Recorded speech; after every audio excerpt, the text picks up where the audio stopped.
Good afternoon and good evening and good morning. I have spent way too many hours of my life on Distraught, so I am now going to tell you everything I learned about the level in that time. If you make some use of this knowledge, then I can hopefully feel it was not all for nothing. This level primarily tests you on wave and burst clicking, as well as timings, because the first cube will attempt to hold you hostage, as it is widely considered to be the hardest part of the level. The level is 89% consistent, which basically means that I've counted 11 total percent of the level to be inconsistent. For something to count as inconsistent for me, it either has to be a large spike in difficulty or be a spot where you can die to something unintentional. For example, 75 is a spike in difficulty and 6% is unintentional death. Throughout the practice run, I will go in depth on these inconsistent points I've outlined. Alright, let's get on with the practice run. So the first jump here is actually not as hard as it looks because it like speeds you up at the end. The bad thing is this timing right here, that blue wall. That is a very late timing.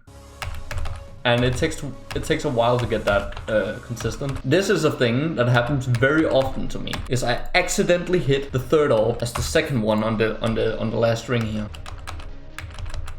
Like that, it happened right there. Like right now, it's very easy for me to say, oh, you can just like hit the third orb like right here just a little early, so you don't like fall up there late.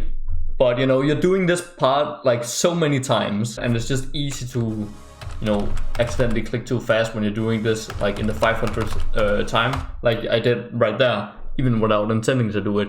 And it's just kind of like a design flaw, which makes this not 100% consistent. And here we get into some very brutal timings. And so the green orb and the black orb I just hit immediately, and then I always make sure to hit this blue orb late. And as long as you hit this blue orb late, it doesn't really matter how you hit the yellow orb, as long as you don't hit it like immediately or really late. Yeah, see, you can also do it like that, you know, middle, but it's just a lot more strict. Your timing gotta be so much more precise. So I just highly recommend to just hit the blue or blade, and there's just so much more leeway to that part.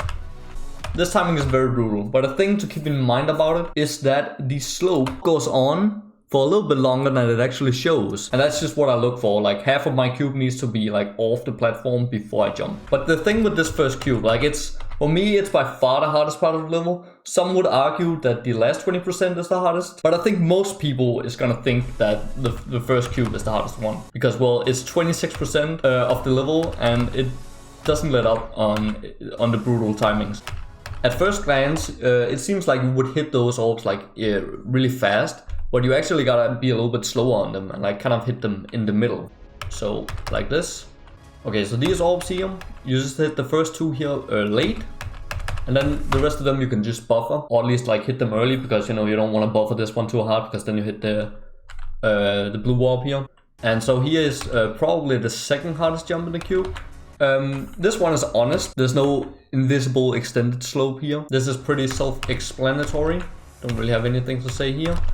And then the second burst clicking section. Oh god. When I started out with this level, this click pattern was so awkward for me to get the hang of. You gotta hit all of the orbs in the middle, and I just found it very awkward to find that rhythm because the orbs are like so close together. But you know, I gotta say, once I switched to the up key, this came so much more natural. Like I don't have any trouble with it anymore. I will say though, if you want to do this level because you want to improve at burst clicking, I will give you a fair warning and say that burst clicking is not something you can improve on as fast as you do with the like other skill sets. Even like high CPS is much easier to get better at. For example, Killbot. After 5 days of the beginning, I got really consistent at it. I usually never play levels with that type of gameplay. The same thing did not happen for me with burst clicking.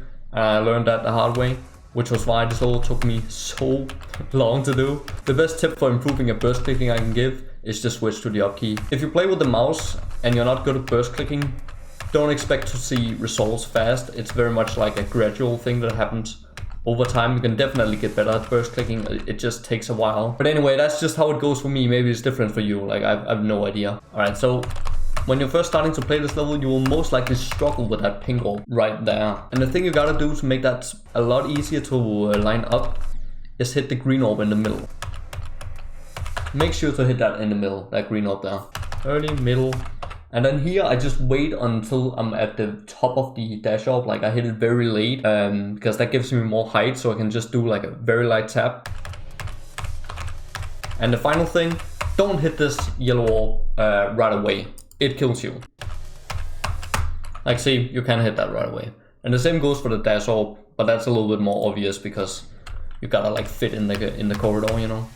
The only choke point in this wave is this part right there. There's this cogwheel down here which you want to avoid. I recommend to just go up a little bit extra in the corridor because the cogwheel doesn't really jut out that far. I feel it's like a little bit unnecessary to do like a recorrection, like a tiny input. It just makes it harder than it actually needs to be.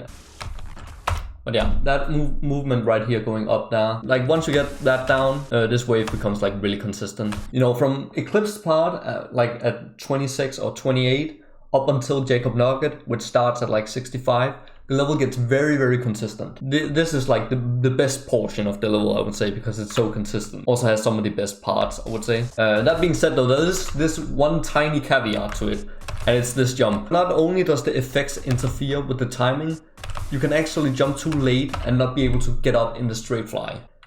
I don't mean to just jump too late and like dive to the spikes here. You can actually jump too late, survive, and not be able to go up into the straight fly. It's kind of dumb. I thought I wasn't buffering the ship portal for the longest time whenever I died like that. But it turns out that the timing is just dumb. I don't know, I can't really replicate it, and I deleted all the footage, so I can't really show you an example of it. But basically, if you die to the corner of the straight fly here before you even get up into it, just know you did nothing wrong. And this UFO here, all you need to do is do 2 inputs. Just wait. I saw someone do like a double tap for some reason, but that's just not necessary. Very comfortable click pattern. And then the 2 green orbs you hit in the middle, and then on the last one you hold to immediately jump. Hold and then middle. So here in this robot, there's a teleporter that like recorrects you to be in the middle of the platform. So you don't have to worry about like going a little too late here. It like lines it up for you. So that's really nice. These spider timings, I don't really have any tips for. Except for this one, you actually want to go much earlier than you think because you're like going downwards on the slope and there are spikes here. So here, you want to start the sequence early. I like start clicking as soon as I hit the UFO portal. And you just do like 3 nice and even inputs. And then you hit the green orb up here in the middle to get a little bit further, so it's easier to do these 2 blue orbs. Red orb you hit very late, and then you always hit the green orb like right away. It lines you up like really well to do the burst clicking section here. It's actually the most consistent burst clicking in the level right here, even though it seems like pretty intimidating. All you gotta do is just hit the green orb like right away, and there's actually a lot of leeway to it. So here, this is a little bit weird. The yellow orb you hit late, and then you just hit the green orb as early, like right away, as early as you can. If you're just a little bit too late on this one, you won't make it over these spikes here. And then we get to Yakob Nugget. This wave is very inconsistent because of the moving objects. Like the walls, when they move into place, they like bounce a little bit. And the wave pattern here, like these small movements you gotta do, is also a little bit hard to get the hang of. I think Yakob Nugget is definitely the hardest wave in the level because of the fact that from 0 it's so inconsistent. I eventually got pretty consistent at the wave pattern itself, but still I died to it every once in a while because of the bouncy walls. It makes the moving objects look better, but the gameplay is made worse because of that. As you can see here, there's these little spikes here that jut out just a little bit, but they don't jut out like much further than the other ones, so you don't like have to go up and then down. So I just recorrect myself and then do 2 taps. Like that. I think that was a good demonstration of it. Like you can see I'm like pretty much flying straight, just in a little bit of a diagonal line. So here you actually want to hit this black orb like rather early. Hitting the black orb like that lines you up like nicely to hit all these orbs. And basically you just hit all of them at like the same timing. But it's really only the first one you gotta worry about timing. Because it's the same timing, it just flows. You hit the orbs late and in the middle on the, I guess, x-axis of the orb, if you want to say it like that. Another inconsistent wave because of this gap at the end. The only tip I can give for that is try and look at the gap. For me, that makes it a little easier to fit in there. And yeah, here you can just hold down the button, by the way, because there's a jump pad in here and you're going at 4 times. You want to go late, and then like as fast as you can on this green orb. Like that. Sometimes you can die to this spike up here if you're like too far ahead. So always make sure to just wait a little bit on this portal here. You can also wait when you get into this portal. So if you're not that good at burst clicking, you might have trouble with hitting this like right away because you're like clicking 2 times really fast and then you gotta like buffer this orb. But do not try and resort to hitting this in the middle and then doing like 1 input here. It's not very consistent. Practice hitting this like right away. So here you can just hold. You don't have to time these individually and accidentally hit the blue orb. And then burst clicking. Again. So here I would actually recommend you to hit the red orb with the spacebar, even if you are comfortable just doing it entirely with one control scheme. And it's because hitting the last orb with the spacebar refreshes your timing, so you can hit it at a more like consistent timing, because how you hit the red orb affects how you go into the ship. It's supposed to line you up, but sometimes if you hit this red orb too late, you kind of like just bump your head and fall into the straight fire. So sometimes you fall into the straight fire and sometimes you kind of slide into it. So you always want to try and hit the red orb at a consistent time. And that's very hard when you're doing all three inputs with the same hand. But the tricky thing is that you don't want to hit the red orb right away. That kills you. You gotta wait a little bit on it. But it does get very consistent. I only died here like once. And then the ship here, I just kind of like click to the music, like 1, 2, 3. I just find that really comfortable. The thing to keep in mind about the straight fly is this is very tight and there's this spike here. So you gotta be straight when you're going out of it. And that's really what makes the straight fly hard. You can also just hit the button twice. Some people find that more comfortable. By the way, you can just, if this helps you, you can just buffer the input here. The spike doesn't kill you. Oh, that's because there's like a slope there. I just time it. This is probably the most awkward part in Voltex. That right there. So here you just gotta find a way that works for you.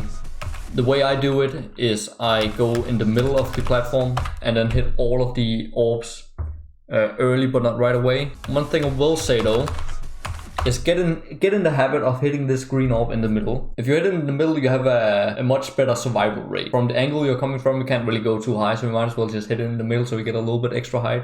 Sometimes you're like a little bit lower, and then you will hit this if you just try and hit it right away. The yellow orb here can kill you in all sorts of interesting ways if you don't jump the same way every time. So make sure you just jump the same way every time, and the easiest way to do that is just buffer that. So I just kind of hit them all on the same timing here. I don't know what weird timing this is. It lines me up nicely, so hit those. Those are very awkward, and I could never get in the rhythm of hitting those with the same control scheme. So here I just push my spacebar as well. It's kind of like the same timing as hitting the red orb in the burst click in Voltex. Take the muscle memory and apply it here, it works the same.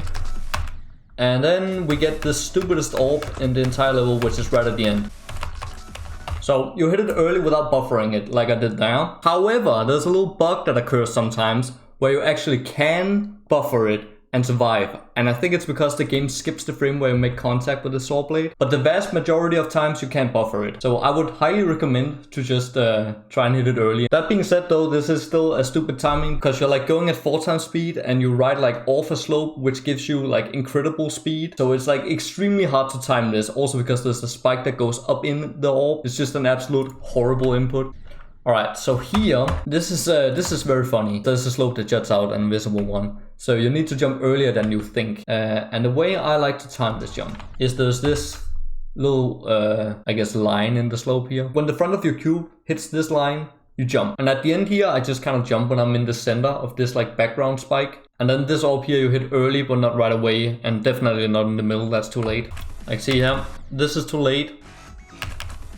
And this is too early. It kind of like lines you up a little weird for this triple click here. I just find when I hit it at like the timing I just explained, I like fall nicely onto the orbs. So the triple click is a little bit easier. And those you just hit all of them in the middle and you should be fine. And that's Distraught. Overall, I do recommend this level. The gameplay is definitely missing some quality of life improvements here and there. It all comes down to how much you let the floors bother you. I definitely like it despite the faults, but a few tweaks like making the 93 orb a buffer click, fixing this ship transition, and possibly doing a vignette effect here instead of a black wall that just blocks your view would really go a long way to make this level more enjoyable. And if you want to be a little more drastic, then nerfing the first cube a bit would also be a good move. I think the level is really visually consistent. All of the parts are built from Alkali's vision of having a grayscale level with detail in every block. Beautiful from start to finish. The gameplay is incredibly satisfying and it takes full advantage of the song's excellence. And that's the shorter summary of my thoughts on this level. So thanks for watching. Check out my completion video if you feel so inclined and have a nice day.